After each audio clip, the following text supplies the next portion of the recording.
ప్రభువైన యేసుక్రీస్తు వారి యొక్క శక్తిగల నామములో ప్రతి ఒక్కరిని ప్రేమతో ఆహ్వానిస్తున్నాను. నేటి ఆశీర్వాదము కొరకు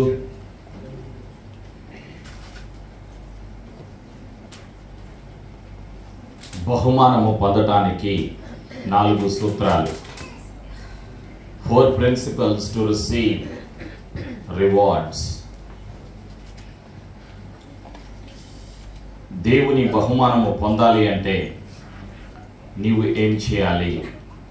What do you need to do to receive rewards from the throne of grace?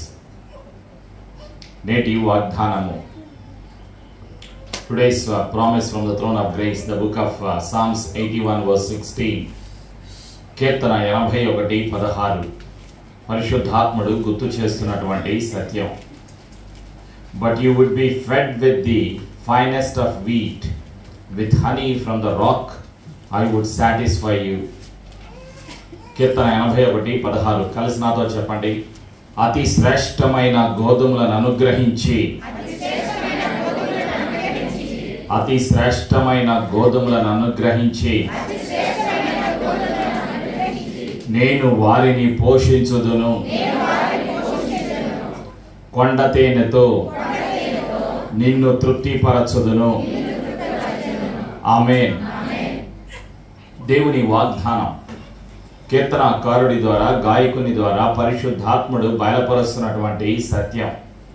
కొన్ని వందల వేల సంవత్సరాల కిందట యూదులకు ఇది భౌతిక పరమైన, శారీరక పరమైన యూదుల వాగ్దానము, యూదుల ప్రవచనము. యూదుల వాగ్దానాలు, యూదుల ప్రవచనాలు యేసు ప్రభువునందు విశ్వాసం ఉంచడం ద్వారా విశ్వాసీ జీవితంలో, సంఘములో ఇవి నెరవేరుతాయి. ప్రేమైనటువంటి సంఘమా, అతి శ్రేష్టమైన గోధుమలను అనుగ్రహించి నేను వారిని పోషించుదును.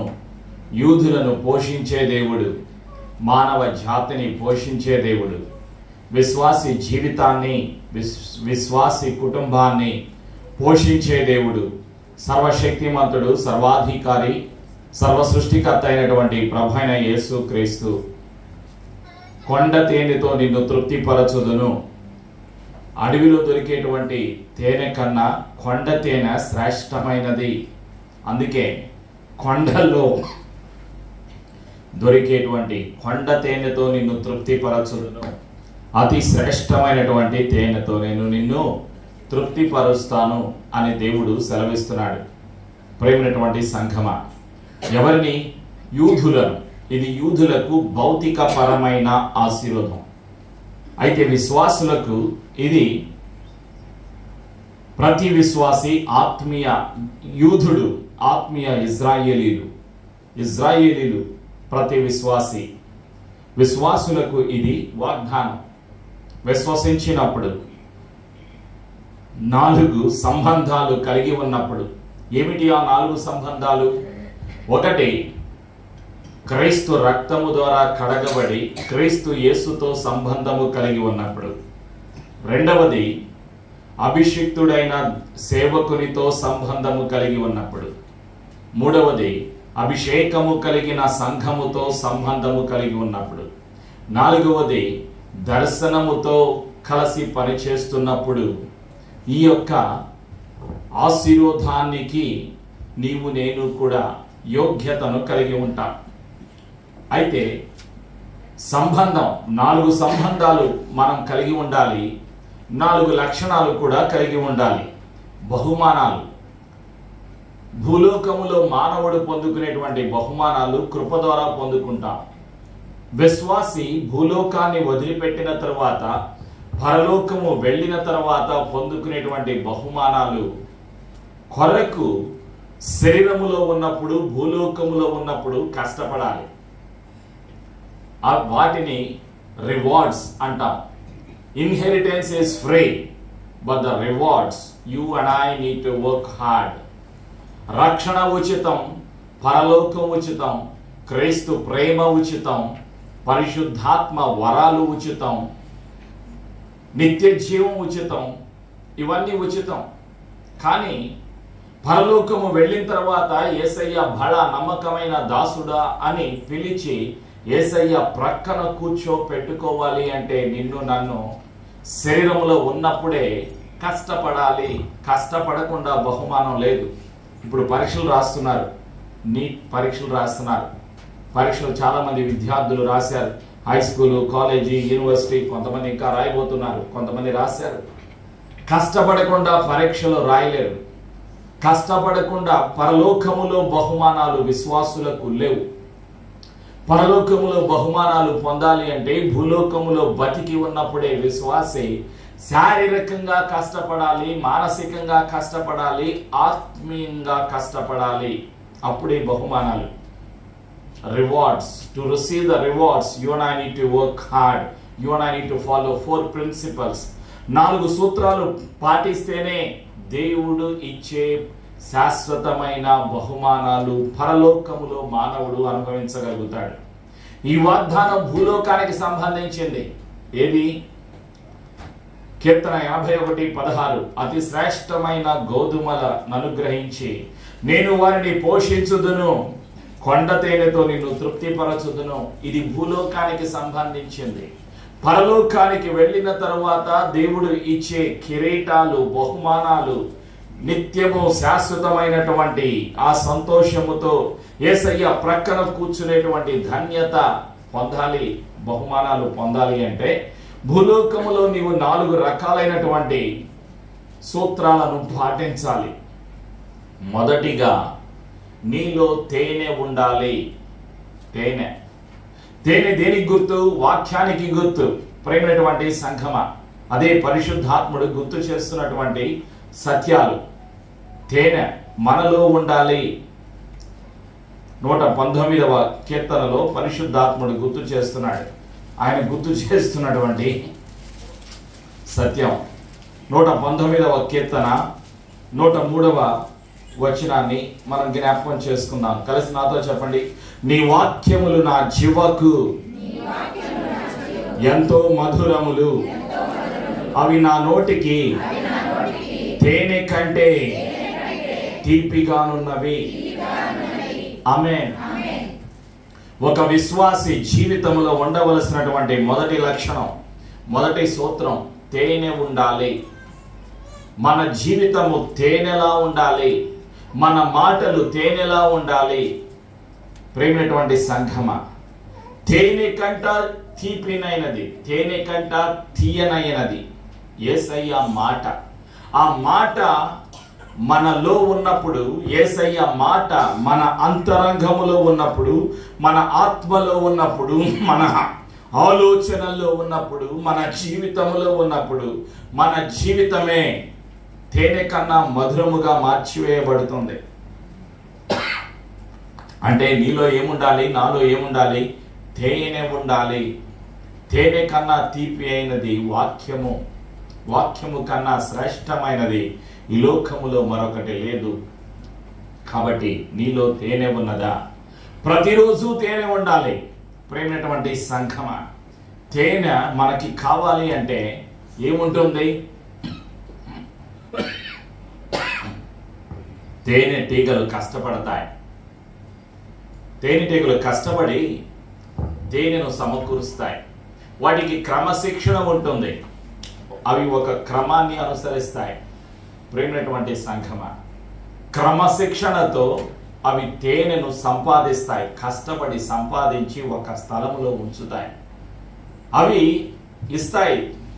తేనెటీగలు తీసుకొని వస్తాయి తేనెను. ప్రేమైనటువంటి సంఘమ, కాబట్టి తేనెటీగల గురించి వివరించడానికి చాలా సమయం పడుతుంది. కాబట్టి నేను క్లుప్తంగా వాటి గురించి నేను వివరించడం లేదు. తేనె వాక్యముతో పోల్చబడింది. వాక్యము శ్రేష్టమైనది. కాబట్టి ఈరోజు నీవు నేను గుర్తుపెట్టుకోవలసినటువంటి సత్యం, యేసయ్య ఏమన్నారు? యేసయ్య పలికిన మాట. ఒకరోజు అపోస్తలుడైన యోహాను ప్రార్థనలో, దర్శనములో యేసయ్యను చూశారు. యేసయ్యతో మాట్లాడారు. ప్రకటన గ్రంథంలో 10వ అధ్యాయంలో 8వ వచనం నుండి చదువుతున్నాను.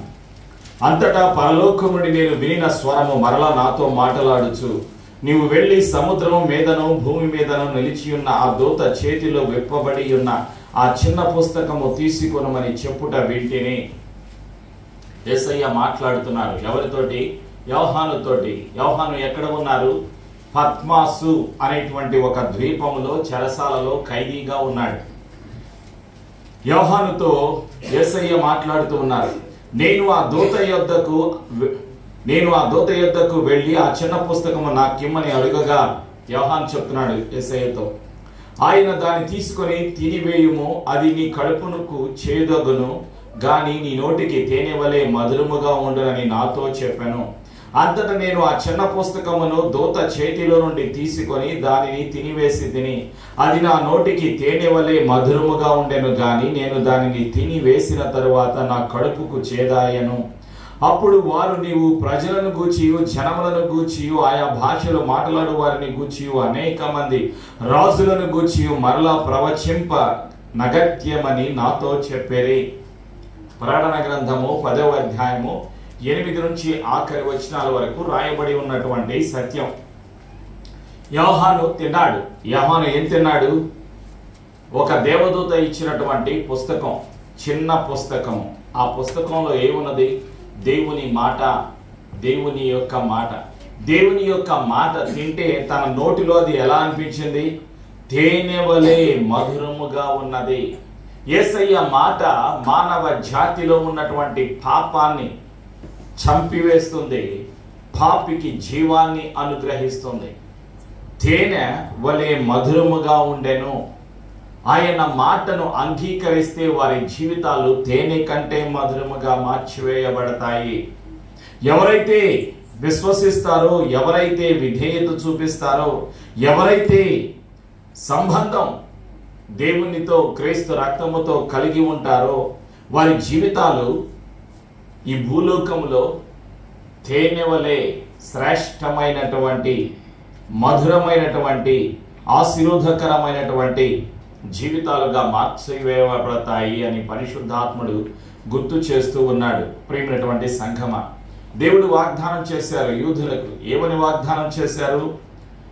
ద్వితీయోపదేశకాండము 6వ అధ్యాయంలో 3వ వచనంలో ఒక సత్యాన్ని చూస్తాం. ఏమిటి ఆ సత్యం?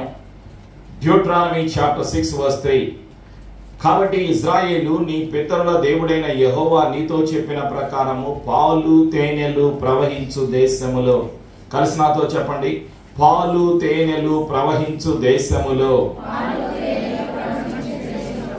మేలు కలిగి బహుగా అభివృద్ధి పొంది బహుగా అభివృద్ధి నొందునట్లు నీవు వాటిని విని అనుసరించి నడుచుకొనవలెను. ఆమేన్. యూదులతో దేవుడు చెప్పిన మాట, వాగ్దాన భూమిలో ప్రవేశించాలి అంటే పాలు తేనెలు ఉన్నటువంటి ఆశీర్వాదము, భౌతికపరమైన ఆశీర్వాదాన్ని యూదులు అనుభవించాలంటే వినాలి, అనుసరించాలి. దేవుని మాట వాక్యముతో పోల్చబడింది తేనె. ప్రేమైనటువంటి సంఘమ, ఈరోజు విశ్వాసి జీవితంలో ఉండాలి, తేనె ఉండాలి. తేనె ఉంటే జీవితము, మన మాటల్లో తేనె, మన జీవితంలో తేనె. వాక్యము ఉండాలి, వాక్యమే కనిపించాలి మన జీవితంలో. అప్పుడు చీకటి తొలగిపోతుంది. వాక్యము నీ జీవితంలో కనిపించినప్పుడు నీ జీవితంలో ఉన్నటువంటి చీకటి తొలగిపోతుంది, నీ జీవితంలో ఉన్నటువంటి సమస్య తొలగిపోతుంది, నీ జీవితంలో ఉన్నటువంటి భయము, ఆందోళన, ఆవేశము, ఈ లోకములో ఉన్నటువంటి అపవాది, ఈ లోకములో ఉన్నటువంటి అనాలోచనలు, ఈ లోకములో ఉన్నటువంటి అతిక్రమము, ఈ లోకములో ఉన్నటువంటి ఆందోళనలు, ఈ లోకములో ఉన్నటువంటి ప్రతి విధమైనటువంటి అపవిత్రత అంతా కూడా తొలగిపోతుంది. నీలో నాలో తేనె ఉన్నప్పుడు, వాక్యమై ఉన్న యేసయ్య ఉన్నప్పుడు దిగులు ఉండదు, భయము ఉండదు, ఆందోళన ఉండదు, ఆనందము ఉంటుంది, అభివృద్ధి ఉంటుంది. ఆత్మీయ జీవితంలో అనుదినము పరిశుద్ధాత్మ ద్వారా అంతరంగ పురుషుడు అభివృద్ధి పొందుతాడు, ఆశీర్వాదము కలుగుతుంది. అందుకే నీ మాటలు నీ జీవితము తేనె వలె మధురముగా మార్చివేయటానికే పరిశుద్ధాత్ముడు సహాయం చేస్తూ ఉంటాడు.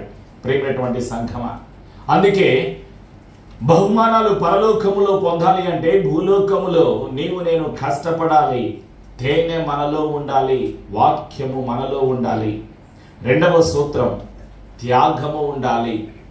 త్యాగము ఉండాలి, ప్రతి విషయములో త్యాగము ఉండాలి. త్యాగము లేకుండా ఆకాశములో తారా వలె నక్షత్రాల వలె వెలిగించబడలేము.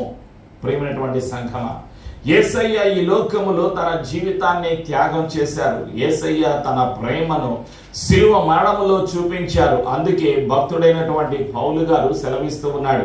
రోమీయులకు రాసినటువంటి పత్రికలో 12వ అధ్యాయంలో పౌలు గారు అంటున్నటువంటి మాటలు, మొదటి 2 వచనాలు, కాబట్టి సహోదరులారా, పరిశుద్ధమును దేవునికి అనుకూలమైన సజీవ యాగముగా మీ శరీరములను ఆయనకు సమర్పించుకునని దేవుని వాత్సల్యమును బట్టి మిమ్మల్ని బతిమాలు కొనుచున్నాను. ఇట్టి సేవ మీకు యుక్తమైనది. మీరు ఈ లోక మర్యాదను అనుసరింపక ఉత్తమమును అనుకూలమును సంపూర్ణమునై ఉన్న దేవుని చిత్తమేదో పరీక్షించి తెలుసుకొనున్నట్లు మీ మనస్సు మారి నూతన మగుట వలన రూపాంతరము పొందుడి అని పౌలు గారు సెలవిస్తూ ఉన్నారు. మీ జీవితాలను సజీవ యాగముగా సమర్పించుకోండి అని దేవుడు సెలవిస్తూ ఉన్నాడు. ఎఫెసీయులకు రాసినటువంటి పత్రికలో 5వ అధ్యాయంలో పౌలు గారు సెలవిస్తున్నటువంటి మాట, 5వ అధ్యాయంలో పౌలు గారు చెప్పినటువంటి మాట, the book of Ephesians chapter 5 verse 2 ఏమంటున్నాడు పౌలు గారు? క్రీస్తు మిమ్మును ప్రేమించి పరిమళ వాసనగా ఉండుటకు మన కొరకు తన్ను తాను దేవునికి అర్పణముగాను బలిగాను అర్పించుకొనెను. అలాగుననే మీరును ప్రేమ కలిగి నడుచుకొనుడి. ప్రేమైనటువంటి సంఘమా, త్యాగము యేసు ప్రభువులో ఉన్నది, ప్రేమ యేసయ్యలో ఉన్నది. యేసయ్య తన ప్రేమను సిలువలో తన జీవితాన్ని బలిగా అర్పించుట ద్వారా చూపించారు. అందుకే యోహాను సువార్తలో 15వ అధ్యాయంలో 13వ వచనంలో ఒక సత్యాన్ని మనం చూస్తాం.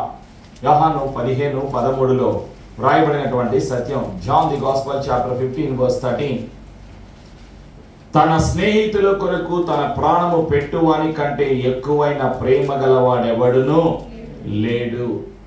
ప్రాణము పెట్టి త్యాగము చేసిన దేవుడు ప్రభు అయినటువంటి యేసుక్రీస్తు వారు.